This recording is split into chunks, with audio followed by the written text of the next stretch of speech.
제가 한 사람의 목사로 살아오면서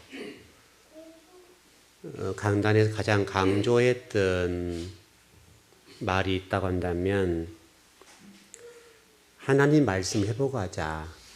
아마 그게 아니었나 싶습니다. 그래서 그 일을 위해서 제가 달려왔고 또 강단에서 지금까지 외치고 있는 것이 하나님의 말씀 회복이라고 생각을 합니다. 여러분과 한국 교회를 생각하면서 우리가 하나님 말씀을 어떻게 회복할 것이냐의 여부에 따라서 회복할 수도 있고 또 하나님 말씀 회복하지 못하게 되면 아마 추락할 수 있다 또는 몰락할 수 있다 이런 취지로 이 강단에서 말씀을 전해왔던 것 같습니다. 제가 이제 말씀을 준비하면서 제가 하나님의 녹이라고 합니까? 그냥 표현이 될지 모르겠네요. 하나님의 부름을 받고 하나님 의해서 제가 먹고 살았는데 아마 그냥 그 기간으로 따져보니까 한 30년 가까이 됐네요. 제 인생으로 보면. 그러니까 제 나이보다도 나이로 봤을 때 절반 이상을 하나님의 부르심에 대해서 또 하나님 주신 하늘에 주신 만나를 먹고 살았다고 보겠지요. 그렇게 살아왔는데 또 그 과정 속에 하나님 말씀을 끊임없이 전했는데 아직까지는 저를 통해 전했던 만큼 한국 교회가 그렇게 변화된 것 같지는 않습니다. 이제 문제가 있다, 어려웠다, 어려워졌다, 이런 정도는 알게 된 것 같긴 해요. 그렇지만은 회복이 전제되었다, 이렇게 보기는 좀 어렵습니다. 왜냐하면 지금도 추락하고 있으니까요. 그러니까 쉽게 설명하면 날개 꺾인 비행기라고 표현하면 어떨까 싶긴 한데요. 지금도 끊임없이 지금 이 나락으로 떨어지는데 구할 수 있는 방법이 하나밖에 없잖아요. 오직 하나님의 말씀 외에는 이 추락하는 비행기, 추락하는 한국 교회를 붙잡아 줄 수 있는 방법이 없는 것 같긴 해요. 문제는 지금 한국 교회와 성도들이 지나치리만큼 하나님과 하나님 말씀을 어떤 우리들의 유익의 도구 정도로 여겨진 것은 아닌가 싶어요. 이것을 바꾼다고 하는 것이 그렇게 만만한 것 같지는 않습니다. 왜냐하면 우리의 어떤 사고나 생각들이 자본주의적인 논리가 우리를 이렇게 꽉 잡고 있으니까요.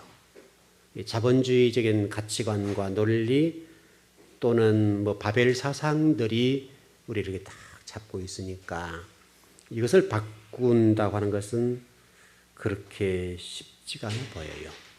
또 여기에 이제 우리 주의 종들도 그런 자본주의적인 어떤 근거 위에 세워져 가고 있기 때문에 전혀 그것을 의식하지 않거나 전혀 관계없이 목회를 할 수가 없잖아요. 이러다 보니까 한국 교회가 회복된다. 이것은 우리 기대이고 바라는 바이지만은 그렇게 쉬워 보이지가 않습니다. 특별히 우리 주의 종들이라는 입장, 성도들이 말할 거 없고 주의 종들이 무엇을 해야 될 것인가에 관해서 좀 생각해 보자면 하나님 말씀을 탐구하고 연구하는 건데 이것이 좀 게으른 것 같아요. 굉장히 이제 어려운 부분이죠. 말씀을 탐구하고 연구한다고 하는 것은 우리 목회자가 가장 근본시하고 중요하게 생각해야 될 문제인데 그런 것 같지는 않아요. 또 이렇게 하는 분들을 또 한국교회 성도들이 그렇게 귀하게 보지도 않고요. 그런 것 같아요. 한 구절만 한번 볼까요? 여러분 마태복음 19장 24절 말씀이 이런 말씀이거든요. 낙타가 바늘기로 들어가는 것이 부자가 하나님 나라에 들어가기가 어렵다. 그 본문입니다. 그러니까 여러분 잘 아시는 대로 옛날 성경은 약대라고 되어 있고 지금 낙타 똑같은 말이죠. 낙타가 바늘귀에 들어가는 것이 부자가 하나님 나라에 들어가기가 어렵다 이렇게 알고 있죠. 물론 핵심적인 내용은 맞습니다. 그러나 여러분들이 이 본문의 말씀에 대해서 여러분은 좀 말할 거 없죠. 여러분이 성경을 볼 수 있는 그런 눈이 없고 또 그런 어떤 지식이 부족하니까 개인적으로 여러분은 잘못이 없다고 봅니다. 그러나 여러분 오늘 본문의 핵심적인 단어가 뭐예요? 낙타와 바늘귀라는 비유를 통해서 하나님 나라를 설명하고 있잖아요. 그러니까 이게 핵심적인 내용인데 여기서 하나님 나라를 소개할 때에 사용된 두 단어가 있잖아요. 낙타와 바늘귀라고 하는 비유죠. 이 낙타와 바늘귀라고 하는 이 비유를 통해서 하나님 나라가 이렇게 어렵다 이런 얘기인데 이 단어가 우리에게 이제 깊숙하게 스며들면서 우리에게 어떤 생각을 가지고 있는가 하면 부자는 천국 못 간다 이런 논리가 우리에게 작용한 것 같아요. 그래서 우리 그리스도인들은 가난한 것이 좋다 이렇게 굳어지고 있는 것 같습니다. 이런 식으로 좀 해석을 해버리면 부자는 아주 나쁜 사람이 되어 있는 거죠. 여러분 생각해보면 부자가 나쁜 사람은 아니죠. 이게 문제예요. 이 성경에서 말하려고 하는 것은 부자는 나쁜 놈이다. 부자는 모두가 지옥 간다. 이런 논리는 아니잖아요. 비유니까 그만큼 부자가 하나님을 의지하고 진리를 의지하거나 하나님을 따라간다고 하는 것이 어렵다는 말이잖아요. 왜냐하면 이 돈이라는 힘이 있으니까. 왜냐하면 돈이라는 것 앞에 사람이 굴복하잖아요. 그런 것이 있는 것 같아요. 하나님께서 이 본문의 말씀을 통해서 우리에게 가르쳐 주고 싶으신 것은 부자는 지옥 간다 이런 말이 아니잖아요. 그러니까 부자가 하나님을 의존하거나 믿거나 신뢰하기가 쉽지 않다 이런 논리인데 이 논리가 부자는 지옥 간다 이렇게 돼 있단 말이에요. 뉘앙스적으로. 그러니까 여러분 잘 생각해 보시면 여러분을 생각해 보세요. 여러분이 사업을 하고 직장 생활하는 목적이 뭐예요, 여러분? 잘 생각해 보면 우리 자본주의 논리가 들어왔는데 그럼 경제 활동을 왜 하냐 이거죠. 여러분 최소한의 우리 인생을 살아가면서 경제 활동은 필요하죠, 여러분. 그리고 여러분 돈을 모으고 전략하는 목적이 돈을 모아보겠다는 것 아닙니까, 여러분? 그거 분명하죠. 그러니까 우리가 이 물질이라는 것, 돈이 많아진다고 하는 것이 결국 나쁜 건 아니거든요. 그러니까 나쁜 건 아닌데 우리가 이게 나쁘다라고 생각을 하게 됐단 말이죠. 그래서 여러분과 제가 이 문제를 굉장히 좀 부정적인 측면으로 내다봤단 말이죠. 그러니까 여러분 결코 이것은 어떤 부정적인 측면의 말씀은 아니에요. 그래서 어떤 신학자나 목회자들이 이 강단에서 외치는 소리를 들어보면 오히려 부자 되라고 막 가르치고 오히려 그게 선동하는 입장일까 좀 표현이 어떨지 모르겠습니다만은 믿음 생활 잘하면 부자 된다 이런 논리로 가니까 문제가 된 건 사실인데 그러나 여러분 어떤 하나님의 백성들이 가난하게 살 필요는 없잖아요. 이게 부자가 되어서 어떻게 할 것이냐가 더 중요한 문제죠. 하나님께서 여러분과 저에게 복을 주셨다 한다면 이 복을 가지고 어떻게 살 것이냐 목적을 삼을 것이냐가 문제이지 기업가는 나쁜 사람이고 무조건 지옥 간다 그리고 가난해야 된다 이런 논리가 돼버리면 이것은 또 좀 잘못된 것이죠. 여러분과 제가 어떤 성경을 좀 이해할 때 바르게 이해했으면 좋겠는데 근데 이 본문은 철저하게 오역된 본문이에요. 잘못 번역이 됐어요. 그러니까 생각을 해보자고 제가 그 헬라어 원문을 찾아보니까요.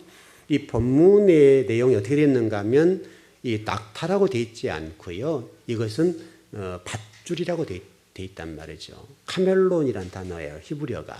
헬라가 카멜론이란 단어인데 카멜론이라는 단어는 뭐냐면 밧줄이란 말이에요. 그리고 생각해 보세요. 하나님께서 이 비유적인 부분을 말씀해 주신 것이지만은 바늘귀로 낙타가 들어간다는 이 말과 밧줄이 들어간다는 말 속에 이 문맥적으로 어떤 게 더 바른 것 같아요. 여러분 바늘귀는 실을 꽂는 거죠. 실과 연관시켜서 보게 되면 낙타보다는 뭐가 더 문맥이 맞아요. 이 밧줄이 더 맞잖아요, 여러분. 그렇지 않습니까?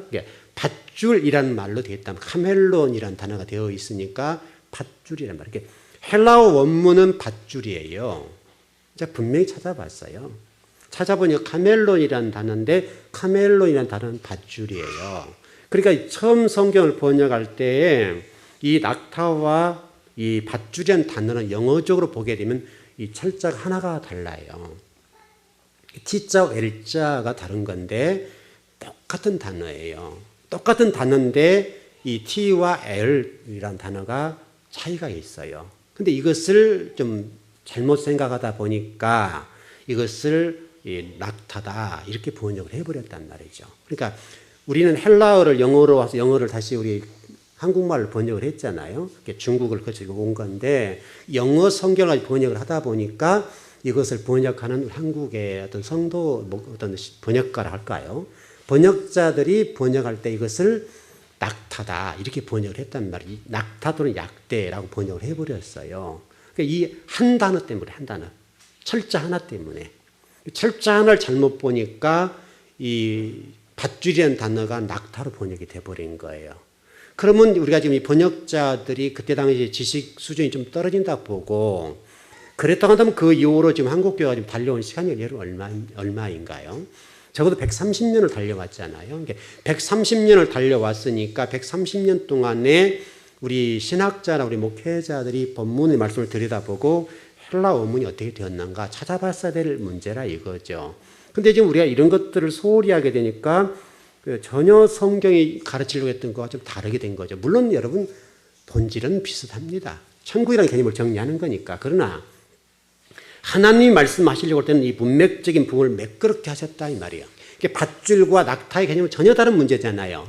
낙타라는 개념을 보니까 바늘길을 전혀 못 들어가는 거예요. 그러니까 이 굉장히 여러분 낙타는 굉장히 큰 동물이잖아요. 그러니까 밧줄이라는 개념과 낙타라는 개념을 이해할 때 부자는 지옥 간다 이렇게 굳어버린 거예요. 주님께서 말씀하시려고 했던 것은 그만큼 천국이라는 문이 좁다 이런 의미잖아요. 좁다는 의미인데 제가 다른 사본을 찾아보니까 다른 사본에 뭐라고 번역이 됐는가 하면 코끼리라고 됐어요. 코끼리. 코끼리가 여러 사본이 있었다는 말이죠. 여러 사본에 보니까 이 바늘기로 코끼리가 들어가기 어렵다. 그만큼 천국이 어렵다 이 말이죠. 그만큼 천국에 들어가기 쉽지 않다는 것은 분명해요.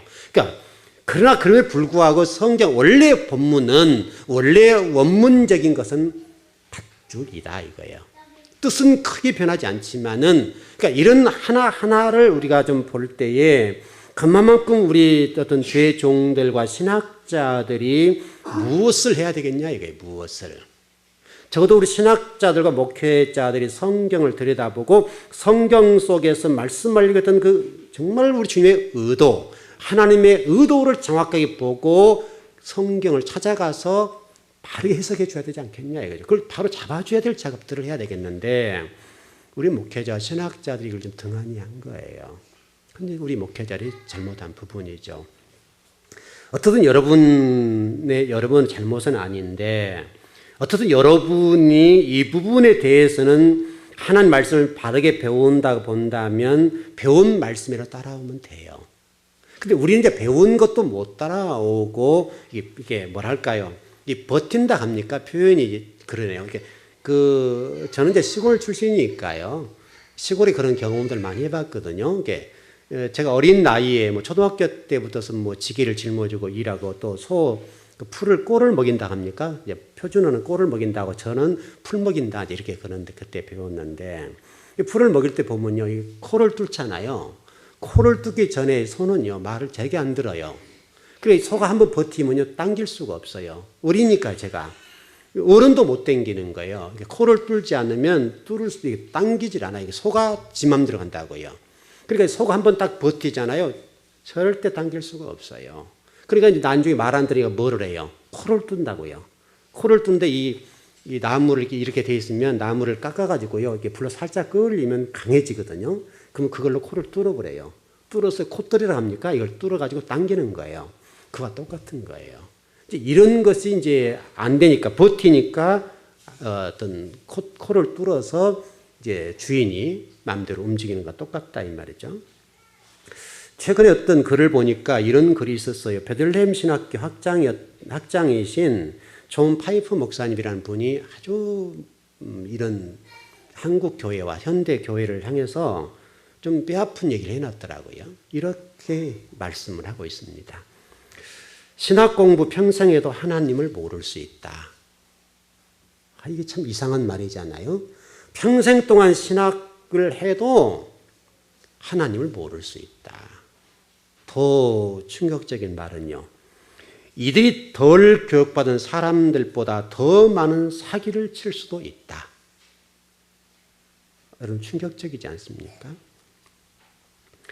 또 이 존 파이퍼 목사님께서 말씀하시기를 신학자들이 더 많은 영적인 간음을 한다. 더 영적인 간음을 한다는 거예요. 그 신학자, 여러분은 신학자라는 생각을 딱 가지면 선입견이 뭡니까?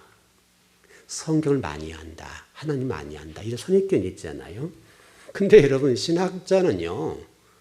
그렇게 성경을 많이 해요. 물론 많이 아시는 분도 있지만 여러분이 생각하는 것처럼 그렇지는 않아요. 왜냐하면 신학 박사는요. 정규 과정을 거쳐가는 과정인데 그 과정 속에 어떤 본문 하나를 연구해서 그 본문의 논문을 작성하고 통과하면 신학 박사가 돼요. 쉽지는 않아요. 쉽진 않지만은 우리 장신대에도 신학 박사가 배출되는데 장신대에 신학 학위식을 하거든요. 학위식을 할 때 보게 되면 저희 졸업할 때 학위식을 했어요. 신학 박사는 1명에서 2명밖에 안 돼요. 1년에. 쉽지는 않아요.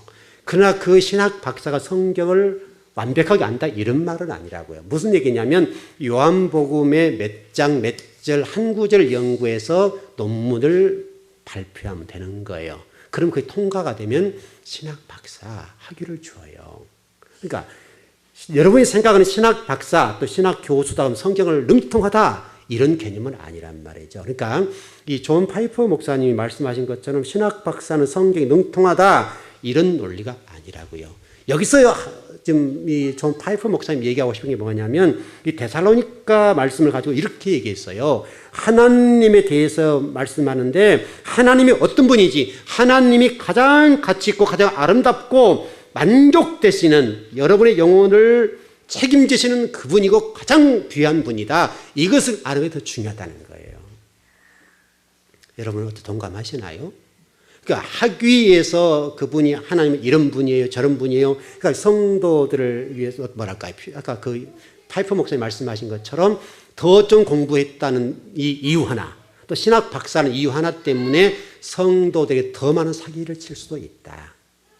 이런 얘기예요. 이것은요, 우리 목회자도 마찬가지고요. 목회자들도 강단에서 성도를 말을 가지고 언어의 위를 즐기면 성도들에게 사기칠 수 있거든요. 제가 언제가 여러분 그런 메시지를 전한 적이 있어요.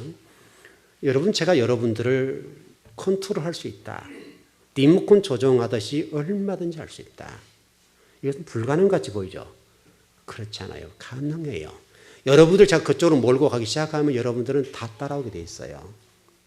여러분 그 이단에 속해 어떤 그 성도들을 보십시오. 그분들이 지성인들이 많아요. 지성인들. 거기는 박사들도 있고 정치가도 있고 굉장히 똑똑한 사람이 많다고요. 웬만한 사람은 그 사람들 잡아가지 않아요. 굉장히 똑똑한 사람이 많은데 그 똑똑한 사람들 그 밑에 들어가면요. 여러분 생각해 보십시오. 이 모든 분들 보니까 그 말씀 전화 보면요.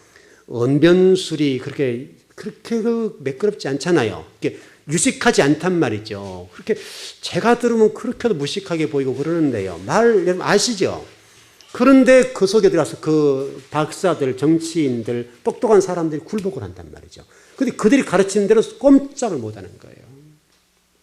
이게 종교의 무서움이에요.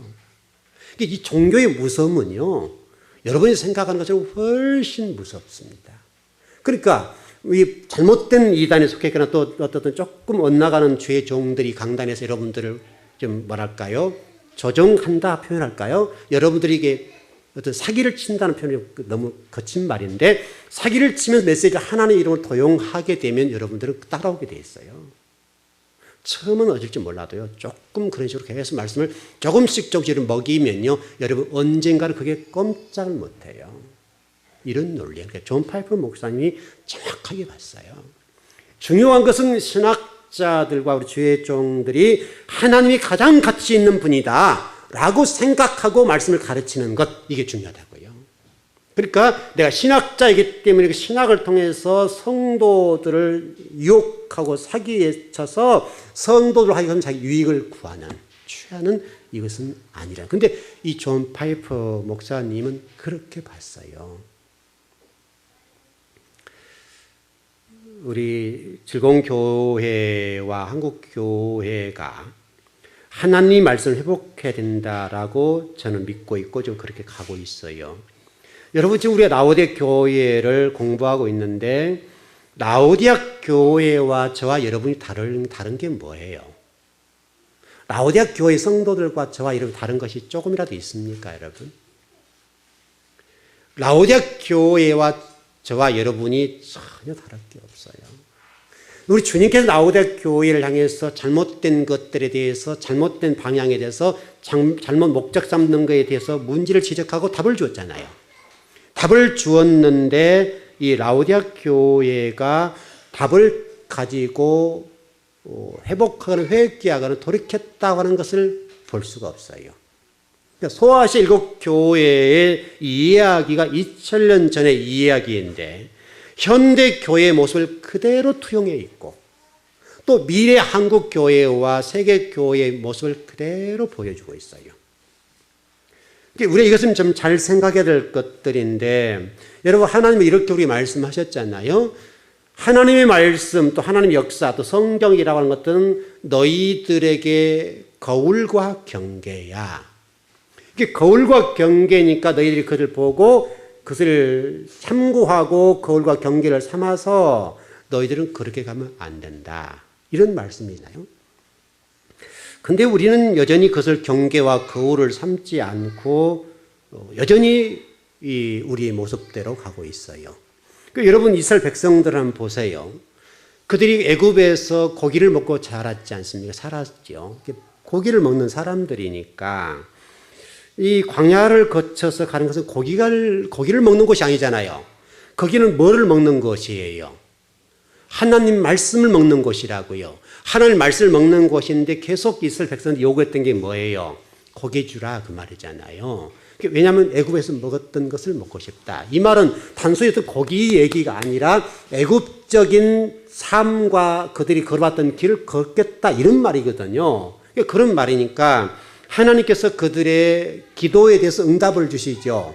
하나님 고기를 주셨어요. 고기를 주시고 이 고기를 먹고 입에서 이 고기가 씹는 그 순간, 다시 설명하면 입에서 이의 고기가 바뀌는 그 순간에 그들을 죽였어요. 그래, 얼마나 그들과 우리가 똑같냐 이거죠. 하나님께서 이 죽이시는 이 이스라엘 백성들의 내용을 가지고 그 이스라엘 백성들이 너희들은 그러지 말라는 거잖아요. 근데 그 죽어가는 동족들을 보면서 이스라엘 백성들이 하나님을 의지하지 아니 말씀을 의지하지 않고 신뢰하지 않고 믿지 못했어요. 그 여전히 애굽을 동경해요.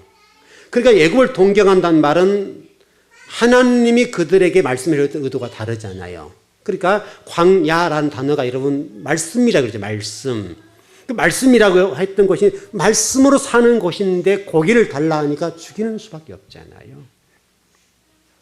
결국 하나님 말씀의 불통함으로, 불순종함으로 불통하는 역사가 주어지게 되었다, 이런 거죠.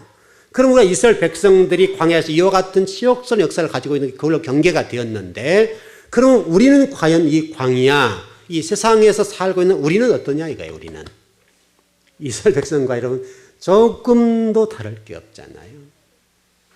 여전히 우리는 이스라엘 백성이 걸어가고 있는 것처럼 걸어가고 있어요. 그러니까 우리 인간의 본성이 변화되지 않고는 절대적으로 하나님 말씀을 따라갈 수가 없는 거예요.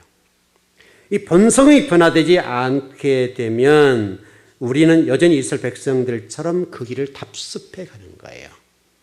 그래, 라오디아 교회, 또 여러분이 지금 어떤 신앙생활하면서 살아가고 있는데 여러분들이 이 본성이 변화되지 않는데 변화시키는 방법이 뭐예요, 여러분? 변화시키는 방법이 딱 한 가지밖에 없잖아요. 저와 여러분을 고난으로 환난으로 내모는 방법밖에 없는 거예요.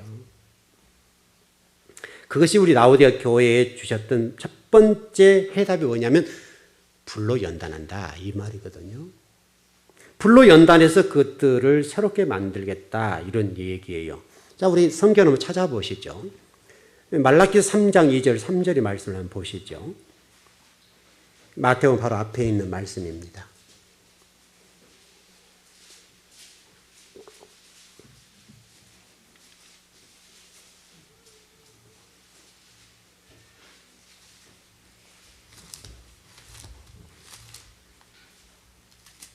말라기서 3장 2절 3절입니다. 네, 다 찾으셨나요? 자, 같이 한번 읽어보실까요? 시작.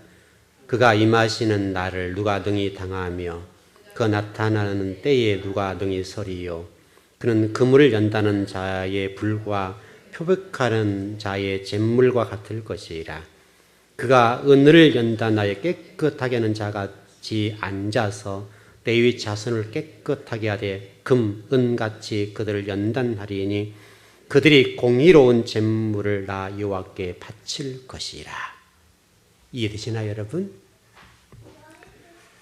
우리 하나님께서는 이스라엘 백성들, 특히 레위 자손들을 깨끗하게 하되 저와 여러분을 그렇게 하고 싶다 이거예요. 그러니까 깨끗하게 하는 방법이 뭐예요? 우리 잘 아시죠? 여러분 잿물 아시죠? 잿물. 우리 신고사님이 그 튀긴 기름 이제 폐유 나오죠. 그거 가지면 옥상에서 이제 잿물 사다가 비누 만들어 쓰거든요. 아마 근데 때가 잘 져요. 만드는 과정은 쉽지 않죠. 그 잿물을 녹여서 이제 제가 열심히 젓고 집사람이 만드는데요. 그 저어서 만들면 성도들이 하나씩 드리면요. 너무너무 좋으니까 다른 비누 못 쓴다 그러죠. 그 잿물. 그러니까 그 우리 옷에 뗏물을 제거하는 그 잿물. 그 잿물로 어떻게 한다는 거예요? 잿물과 같이 우리를 표백한다 이게요. 불로서 표백하는 거예요. 그러니까 이해되시죠? 근데 여러분 일반적으로 나오는 그 비누와 그 잿물을 넣어서 제가 집사람 만드는 어떤 비누 가운데 어떤 게 좋아요? 잿물 만들기 훨씬 좋은 거예요. 그러니까요, 이걸 만들어서 써본 분들은 계속 그 달라고 하거든요. 그러니까 얼마나 잘 되는지 몰라요. 이게 때가 잘 져요. 하나님은 저와 여러분에게 금을 연다는 것처럼 불로 표백하는 자의 뱀물과 어떤 잿물과 같이 저와 여러분들을 깨끗하게 만드는 연단한다 이거죠. 그 쉬워요, 어려워요, 여러분? 잿물을 여러분 넣으면 어떻게 돼요? 잿물을 물에 넣으면 어떻게 돼요? 잿물을 물에 넣는 순간에 잿물이 부글부글 끓어가지고 열이 나요. 손을 넣으면 큰일 나는 거예요. 그거 먹으면 죽어요. 그러니까 물속에 잿물을 넣으면 물이 팔팔팔 끓어요. 거기서 기름을 붓는 거예요. 폐유를 부어서 그거를 30분씩 1시간씩 저어요.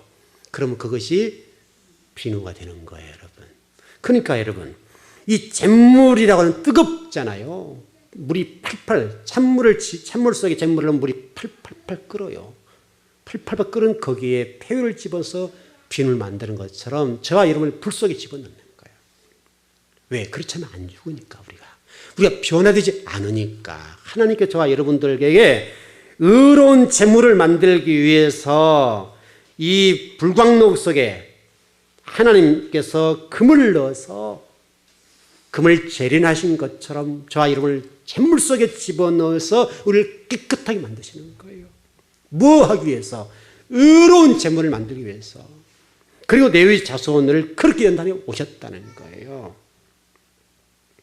여러분 잊지 마십시오. 저와 여러분들 연단하시는 이유는 의로운 제물이 되게 하기 위함이에요.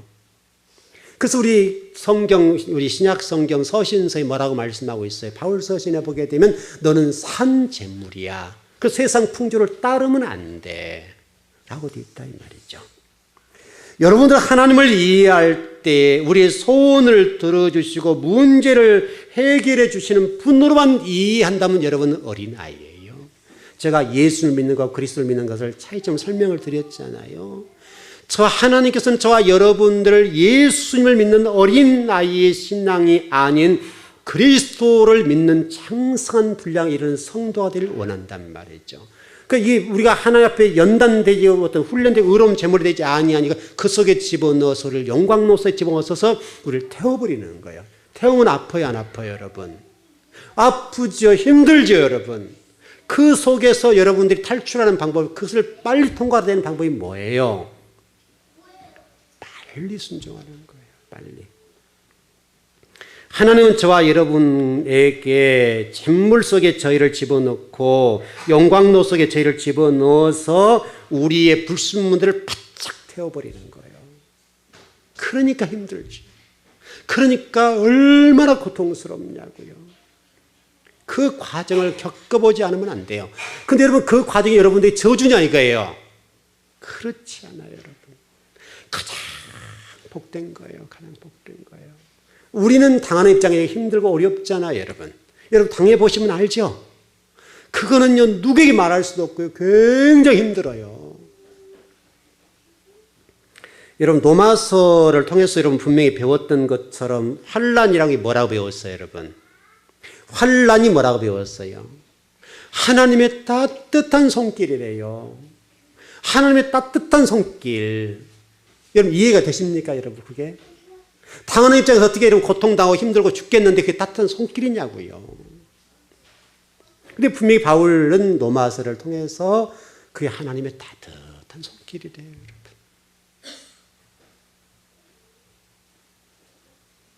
하나님께서는 불순물을 받을 수가 없고 하나님께서는 의로운 제물만 받으신 분이시기 때문에 하나님께 들이밀을 수 없으니까 불순물을 제거하는 방법이 그렇게밖에 할 수가 없다. 왜?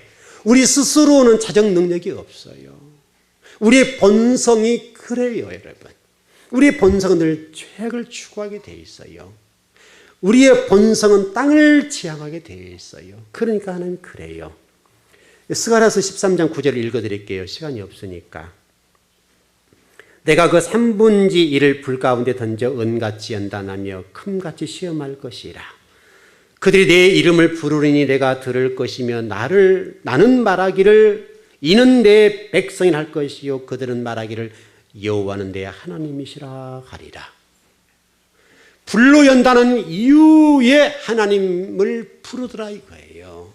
그 죄는 하나님 이름을 부릴지 모르지만 그건 입술의 고백일 뿐이라 이거예요.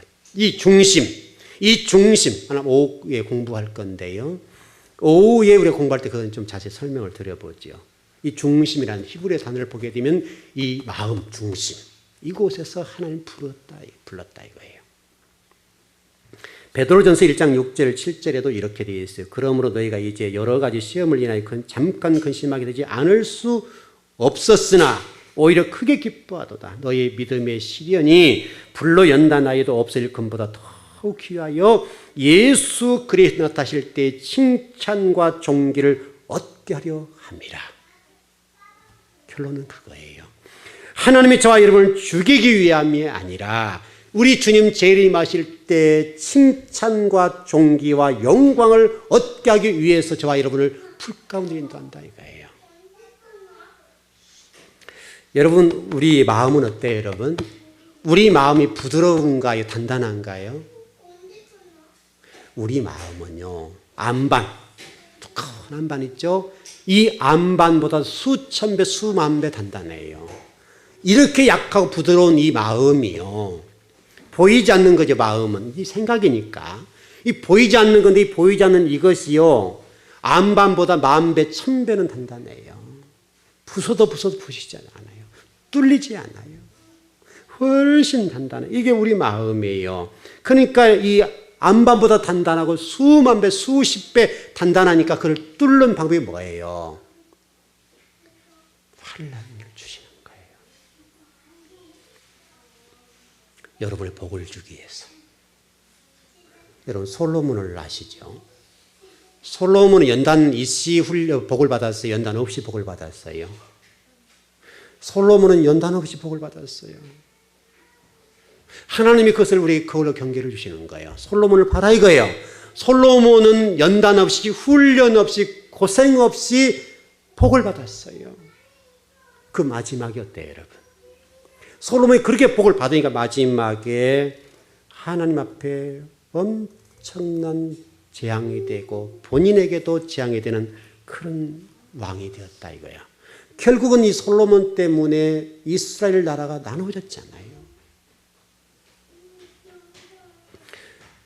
호세아서 2장 6절에 보게 되면 하나님께서 저와 여러분들에게 복을 주기 위해서 가시로 막으시고 탐을 쌓아서 막아버린대요.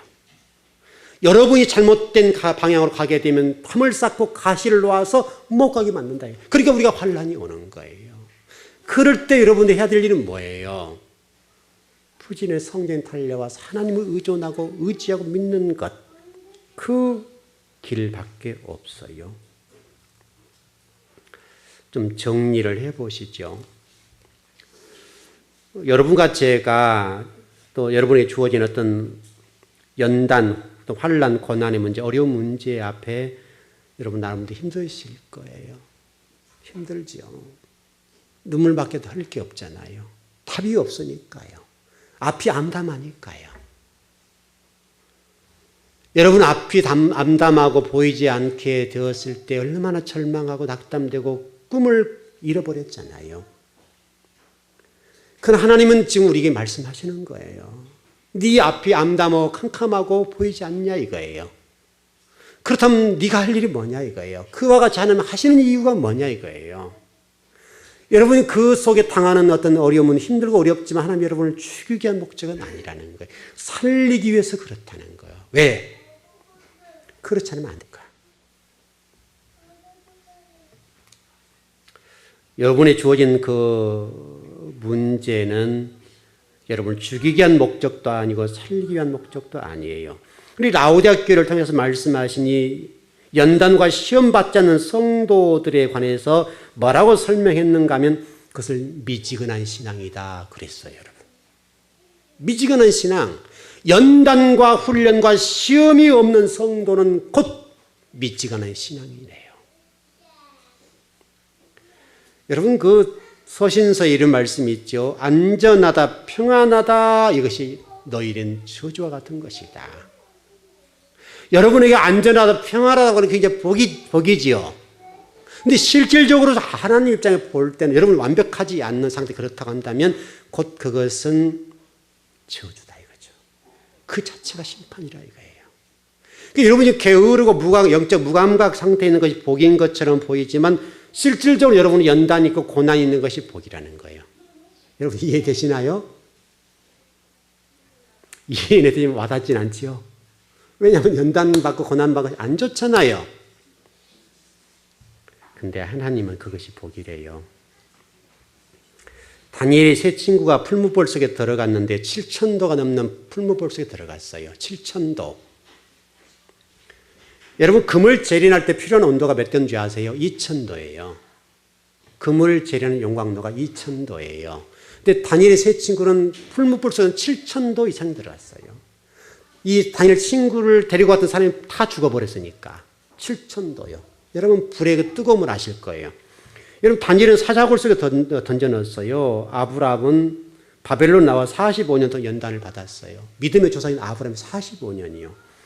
야곱은요 라반의 집에서 20년 동안 여러분 연단받아 표백됐어요. 그래서 표백됐어요. 양재물 속에 집어넣어가지고 그 속에서 표백됐다고요. 그게 야곱이에요. 여러분 야곱이 그 표백을 건너고 야복강가를 건너니까 이스라엘 되었어요. 여러분 잊어버리면 안 돼요. 이스라엘 백성들이 바벨론이란 강을 건너니까 유대인이 되었고 유대인은 예루살렘이라는 강을 건너니까 그리스도인이 되었어요. 구약 성경에 등장하는 어떤 인물도 이 과정을 통과하지 않는 사람이 없어요. 이삭은 모리아산이라는 죽음의 강을 건넜고요. 우리 즐거운 교회도 똑같아요. 그다음 답은 정해졌습니다. 결론적으로 여러분이 주어진 그 고난과 어려움의 문제를 바라보실 때 감사하십시오. 하나님 나를 얼마나 사랑하시기에 이와 같은 고난을 주셨나. 여러분 그 거부하고 불평해도 그거 통과되지 않나요? 통과되는 방법을 빨리 감사하고 받아들이고 통과하셔야 돼요. 빨리 통과하는 것이 답이에요. 여러분 그 속에서 여러분 불평하고 원망하고 그것 가지고 하소연하고 앉아있으면 통과 못해요. 빨리 통과하는 방법은 감사는 받아들이고 진리 앞에 순종하는 길밖에 없어요. 그것이 가장 빠른 방법이에요. 여러분 답을 찾으셨나요? 여러분 개인마다 다 달라요. 개인마다 주어진 이 고난과 환난이 다 다른데 어떤 물질의 문제로 건강의 문제로 또 자식의 문제로 또 기타 다양한 문제로 여러 가지 문제를 만나서 환난 속에 있으실 텐데 그 환난을 바라보시면서 감사하십시오. 받아들이시라고요. 그리고 그것 때문에 여러분이 표백되어지고 하나님의 사람이 되어간다는 사실에 감사하십시오. 그 복이 넘쳐나길 바랍니다. 기도하겠습니다.